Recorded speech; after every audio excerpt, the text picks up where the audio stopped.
Hey guys, this is Kedi of KedishiArts, and I just wanted to give you a quick tip. Now, many of you heard of the rule of thirds compositional rule.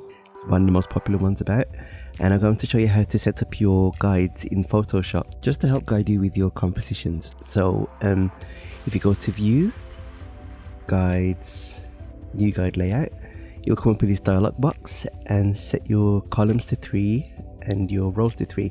Now, to make sure you don't get these double lines, you just gotta set your gutters to 0 like this, and then go OK, and that's it. Your guides are set up. What you need to do is move your subjects to wherever you want. I don't want a dead center, but something like that. Yeah, that's fine.